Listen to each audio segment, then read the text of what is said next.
Muito bom dia a todos.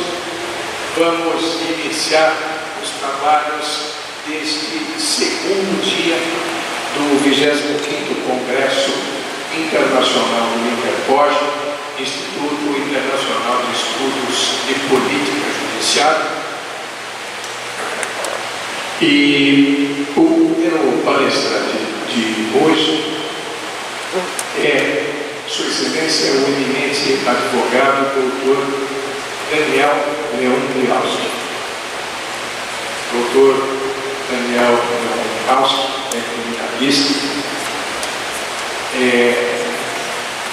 o condutor de um dos mais importantes escritórios de direito criminal do nosso Estado, e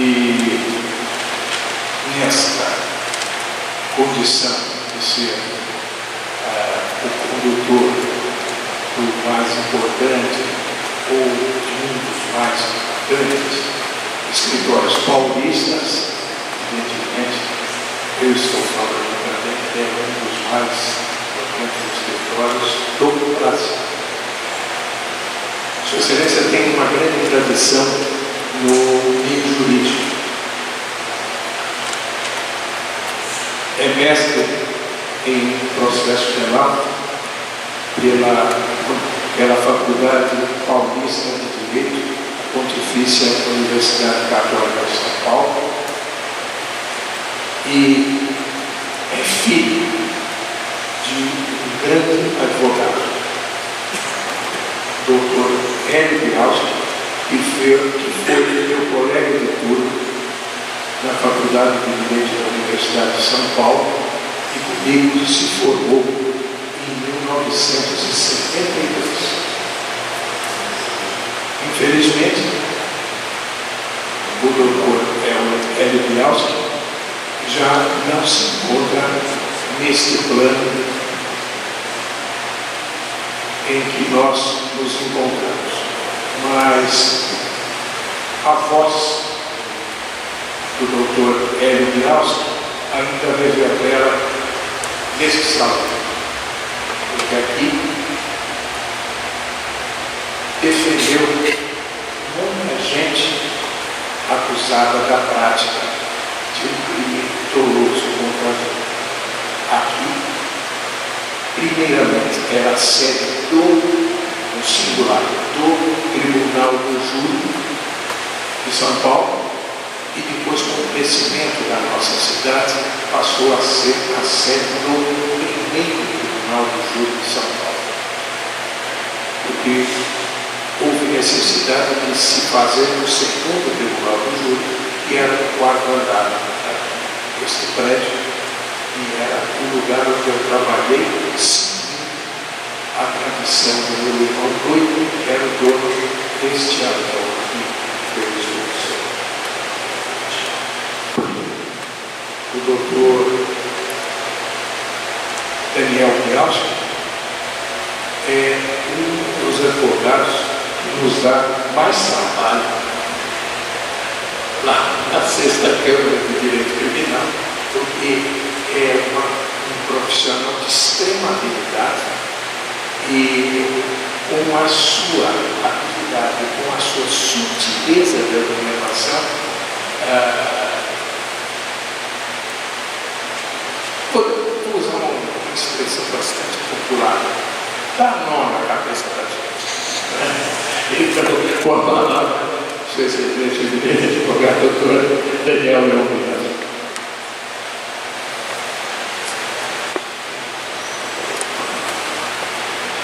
Bom dia a todos.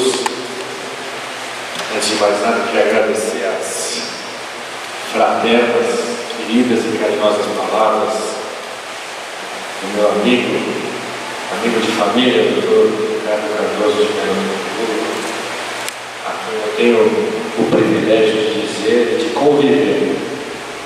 Eu acho que entre advogados, Ministério Público, magistratura, tem que ter respeito, tem que ter uma distância, mas pode haver amizade. E essa amizade, essa admiração é algo que eu queria externar. Muito obrigado E ela é muito grande. Por todo o carinho que o Senhor sempre tem dado, não somente ao nome do meu Pai, mas também a toda a nossa família. Eu estendo esses cumprimentos aos seus filhos, à sua esposa, ao Dr.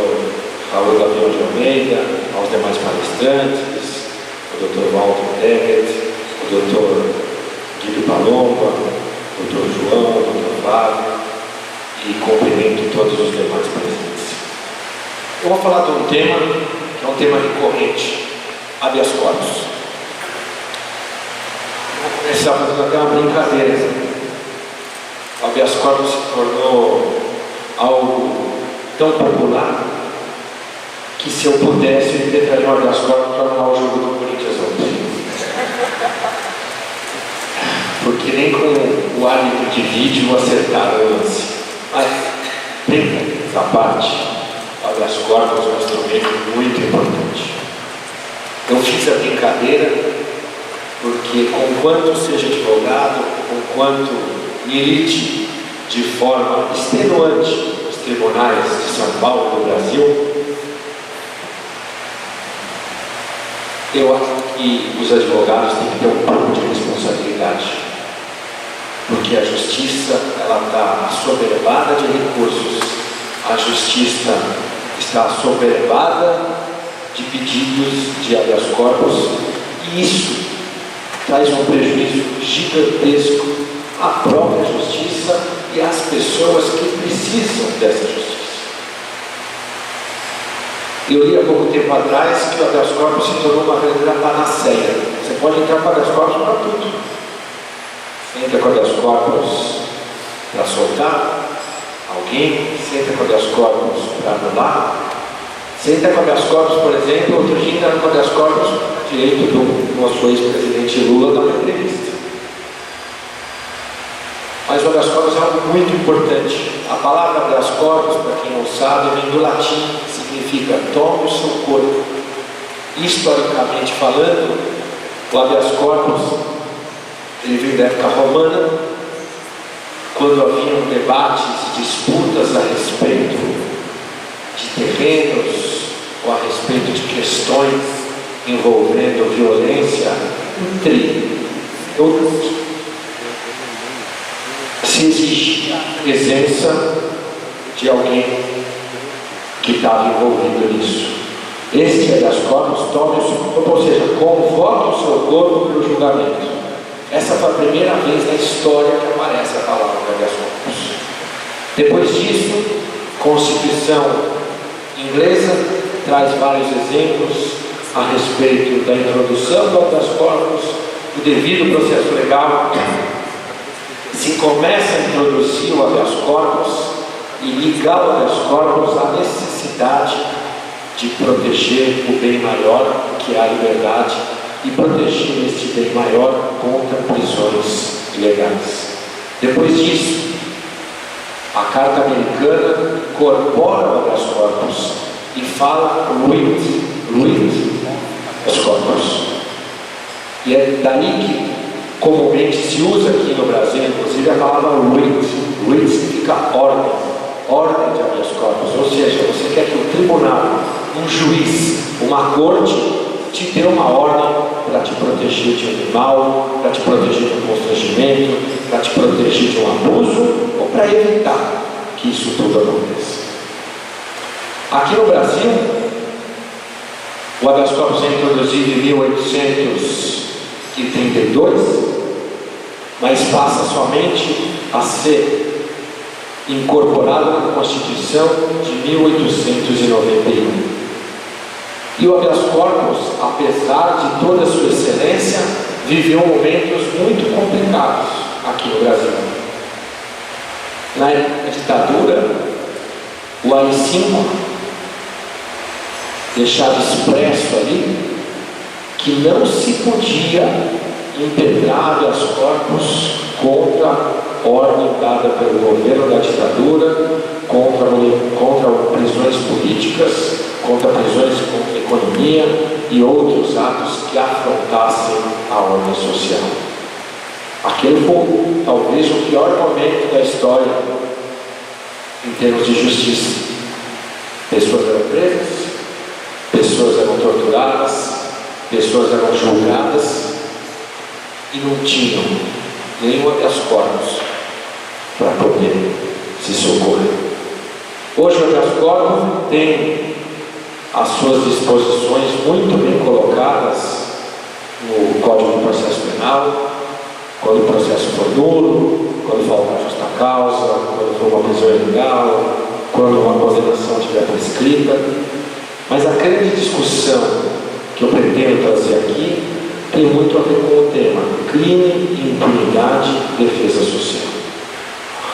O habeas corpus, ele não é um instrumento de impunidade. O habeas corpus é um instrumento de proteção.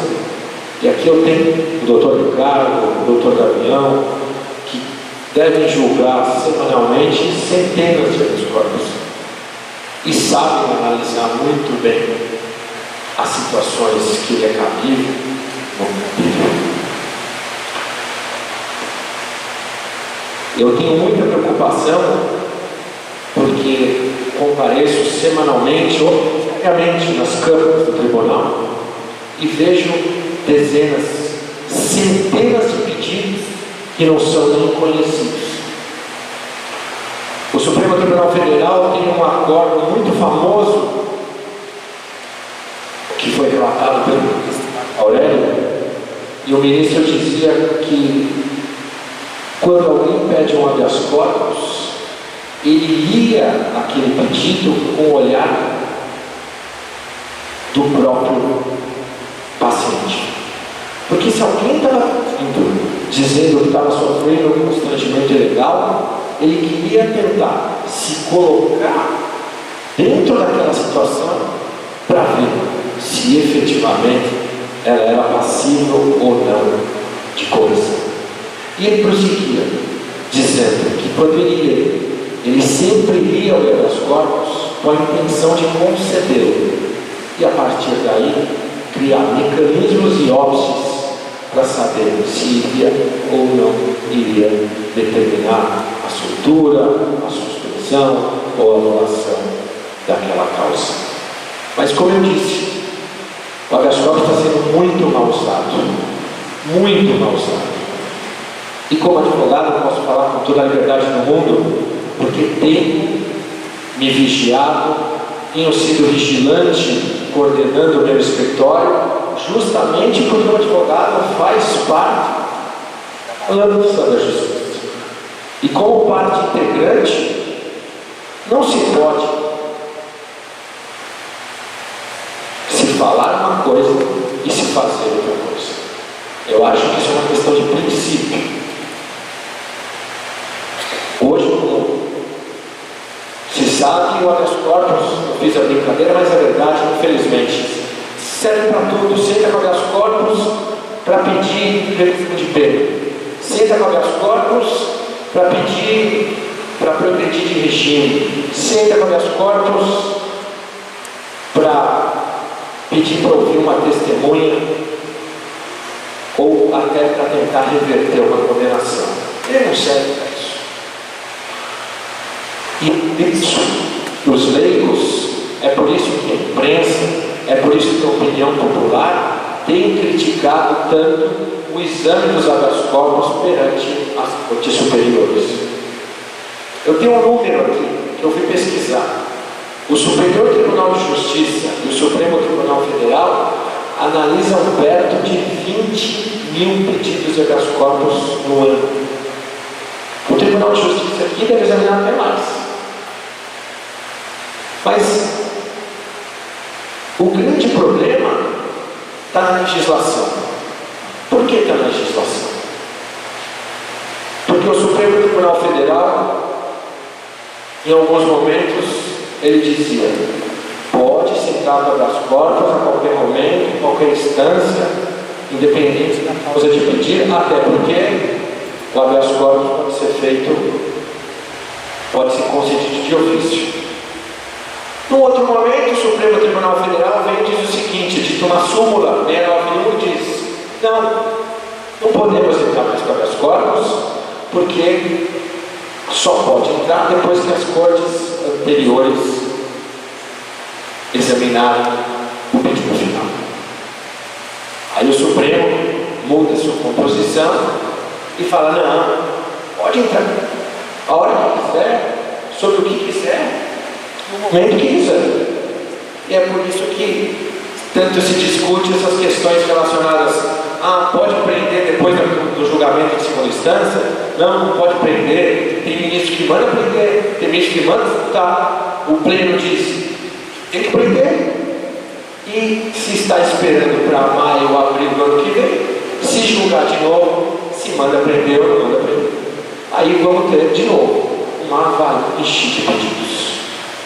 Dezenas, centenas, milhares de pedidos que vão irrigar e dar muito mais trabalho. Se eu, enquanto advogado do trabalho, imagina a São Paulo, todos os estados onde a malha de advogados é cada vez maior e os pedidos vão se somando e vão crescendo cada vez mais. O habeas corpus é conhecido como remédio heróico, e ele tem esse nome de heróico porque eu gosto de dizer, ele é o último apuro, ou seja, ele é o pedido de clemência, ele é o pedido que o filho faz para o pai: pai, me ajuda, pai, olha, não está sendo a decisão que o senhor tomou me deixando de castigo não está correta. Mas não é isso que se tem visto. A crescente onda de criminalidade violenta, juízes que eu respeito, mas que muitas vezes são juízes justiceiros, como por exemplo o Dr. Marcelo Bretas do Rio, tem tornado essas discussões de liberdade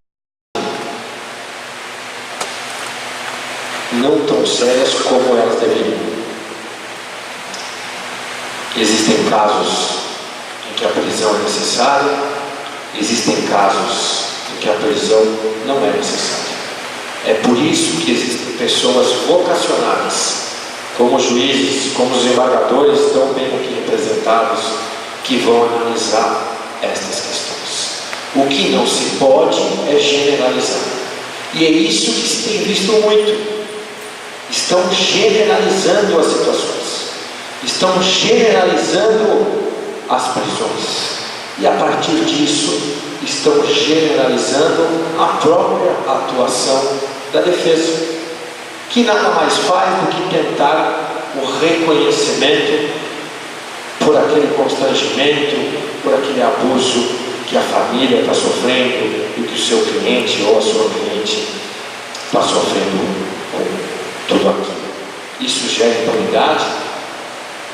Eu acredito que não. Porque se você for examinar o Tribunal de São Paulo, e o Tribunal de São Paulo é o maior tribunal criminal, acho que do mundo, o Tribunal de São Paulo tem julgado com correção as suas causas. Você tem alguns extremos, mas na média os julgamentos são corretos, os julgamentos são justos, e o Tribunal de São Paulo, e eu tenho satisfação de dizer que eu sou paulista, falo isso no Superior e no Supremo Tribunal Federal. O Tribunal de São Paulo, ele tem equilibrado esta balança da justiça. O juiz não pode ser nem justiceiro, e o juiz nem pode ser um pai. Ele tem que ser correto, ele tem que ser justo, para não gerar impunidade e para não gerar temor social. O crime, ele abala todo mundo. Ele abala o advogado, ele abala o procurador, ele abala o médico, que hoje, parabéns aos médicos presentes, ele abala as nossas famílias, os nossos amigos. Há 20 anos atrás você escutava: o primo da irmã, do amigo, da empregada foi assaltado num sítio a 200 quilômetros de São Paulo. Hoje você escuta todo dia: alguém foi assaltado na Alameda Santos, alguém foi assaltado na Praça da Sé, alguém foi assaltado nos Jardins. Esse é um sentimento horrível. Esse é esse sentimento, para quem faz parte desse mecanismo da justiça, doloroso. E muitas vezes faz com que os julgamentos sejam precipitados, que os julgamentos sejam até preconcebidos. A polícia tem que atuar direito, o Ministério Público e o Poder Judiciário tem que atuar direito. Questão de impunidade, no Brasil, pelo menos eu digo isso, em São Paulo não existe. Não existe em São Paulo é um estado totalmente diferente.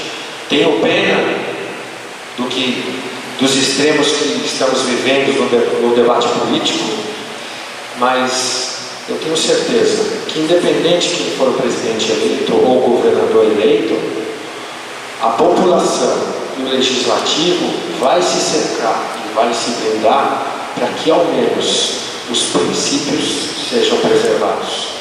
A nossa Constituição Federal é perfeita? Não, não é. O nosso Código de Processo Penal é perfeito? Também não é. Mas ele pode ser muito bem utilizado, como vem sendo utilizado pelos advogados, pelos promotores e pelos juízes. Como aqui tem muitos estudantes, eu vou finalizar a minha fala falando um pouquinho da instrumentalidade do habeas corpus.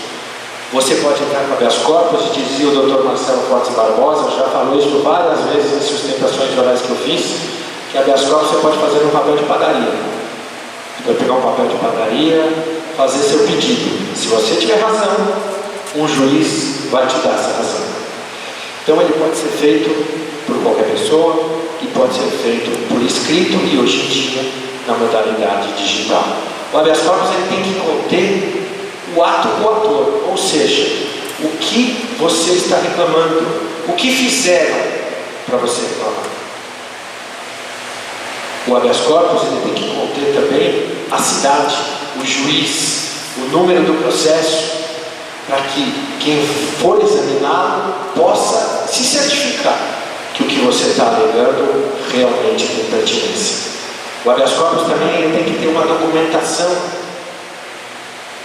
necessária para que dê conforto e segurança para que aquela pessoa que vai examiná-lo possa medir e possa adequadamente decidir a respeito da demanda. O habeas corpus ele pode vir cercado de um pedido urgente, chamado pedido liminar, que não está disposto em nenhuma legislação. A gente não tem isso disposto, mas ele é incorporado pela interpretação do mandado de segurança, justamente por ser uma medida extraordinária e que venha a caçar um perigo iminente, um constrangimento abusivo e que tem que ser imediatamente caçado. O habeas corpus cabe em recursos? Sim. Se o habeas corpus é denegado aqui em São Paulo, independente do placar, você pode entrar com habeas corpus perante o Superior Tribunal de Justiça. Se ele é negado no superior, você pode entrar no Supremo Tribunal Federal. E aqui vai a minha maior crítica, porque você dispõe que você pode entrar com um recurso moroso, que é o recurso ordinário constitucional, e você pode entrar com habeas corpus contra um habeas corpus. Então você vai ter dois recursos perante o mesmo tribunal, a mesma causa. Ou seja, se duplica não somente o trabalho, mas você duplica a massa de processos pendentes de julgamento. Como eu disse, o número de habeas corpus julgados nas cortes superiores, ele é assustador. E hoje em dia, como os desembargadores aqui de São Paulo, acho que até foram os precursores, os habeas corpus muitas vezes não são nem conhecidos. Os desembargadores, quando entendem, olha, esse pedido não tem o mínimo cabimento, eles o rejeitam liminarmente. Porque o advogado, e aqui agora vou incorporar mais a figura do advogado, o advogado, ele tem que ser o mais técnico dos membros do Poder Judiciário. Porque o advogado é aquele sempre que vai pedir. E ele vai pedir, e não obstante a paridade de armas, o advogado vai pedir contra um órgão extremamente talentoso, que é o Ministério Público. Não existe um promotor de justiça que não seja talentoso, que não seja inteligente e que não saiba o que está fazendo. Para entrar no Ministério Público, há que se passar um concurso dificílimo. E o Ministério Público tem escolas de aperfeiçoamento. Vossa Excelência fez parte do Ministério Público, aqui tem o Dr. Walter também. O advogado então tem uma missão dificílima de enfrentar alguém que foi preparado para muito bem defender as suas ideias. Essa é a maior dificuldade. Quando eu venho fazer uma sustentação oral aqui e vejo quem é o procurador de justiça, eu não tenho a menor dúvida se eu conheço ou não conheço ele, eu vou ter um trabalho gigantesco. Por quê? Porque independente do que eu diga, independente das razões e dos motivos que eu levante, o procurador de justiça, com muita perspicácia e com muita inteligência, sempre vai levantar um argumento para enfrentar e até para diminuir a relevância do que a defesa disse. Mas a figura principal da justiça, a figura principal que eu, enquanto advogado, eu, enquanto membro da sociedade, pai de família, sou presidente de um clube aqui de São Paulo também, 16 mil associados que eram, essa figura principal é o juiz. O juiz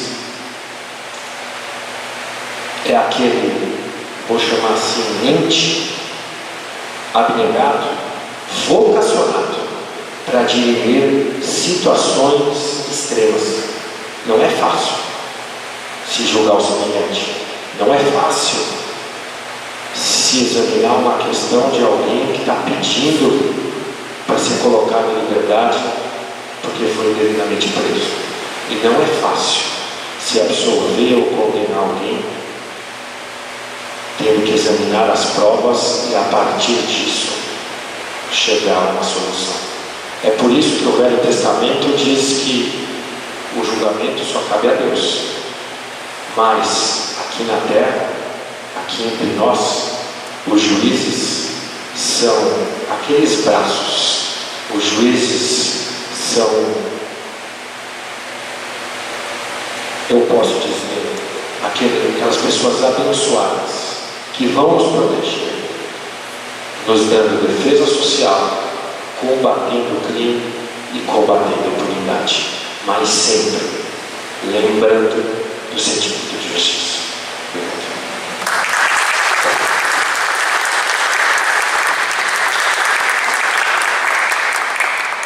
Convido o nobre coordenador desse congresso, desembargador José Raul Gabriel Almeida, para que faça a gentileza de entregar ao palestrante, Dr. Daniel Bialski, o certificado de participação nesse congresso.